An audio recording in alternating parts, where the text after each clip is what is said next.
শুক্রবার রানীগঞ্জের বাঁশড়া এলাকায় আদিবাসী সম্প্রদায় ও এসটিডি ক্লাবের পক্ষ থেকে ভগবান বিরসা মুন্ডার পূর্ণ আবক্ষ মূর্তির পাদদেশে ভগবান বিরসা মুন্ডার জন্ম জয়ন্তী পালন করা হয়। বলা হয়, আদিবাসী সমাজের কাছে ভগবান হিসেবে পরিচিত বিরসা মুন্ডা ব্রিটিশ উপনিবেশ শক্তির শোষণ ও বঞ্চনার বিরুদ্ধে লড়াইয়ের ডাক দিয়েছিলেন তিনি। তাই গোটা দেশে জনজাতি গোষ্ঠীভুক্ত মানুষদের গৌরবোজ্জ্বল ইতিহাস এবং সাংস্কৃতিক ঐতিহ্যকে স্বীকৃতি দিতে ভগবান বিরসা মুন্ডার জন্মদিন 15ই নভেম্বরকে জনজাতি গৌরব দিবস হিসেবে উদযাপন করা হয়।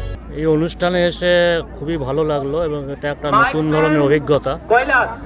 তো এখানে যারা বাসিন্দা রয়েছেন তাদের সঙ্গে এমনি যোগাযোগ হয় এবং বাসরা ওসিপি চলাকালীন আমরা মাঝিপাড়ার অনেক সহযোগিতাও পেয়েছি ইসিএলের তরফ থেকে।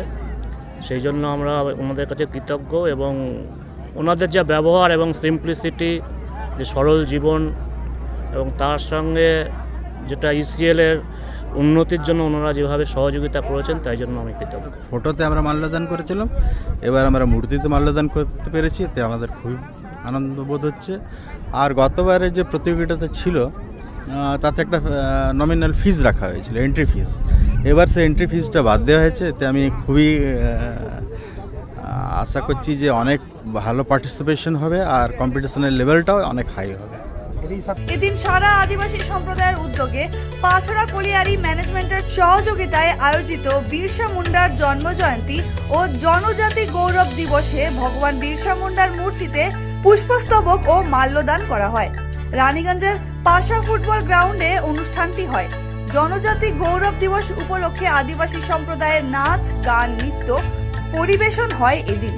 এই অনুষ্ঠানে প্রধান অতিথি হিসেবে উপস্থিত ছিলেন রানীগঞ্জের বাঁশড়া কলিয়ারির এজেন্ট সজীব চট্টোপাধ্যায়, ম্যানেজার সাজল সিং। তাছাড়া উপস্থিত ছিলেন আদিবাসী সম্প্রদায়ের মানুষেরা।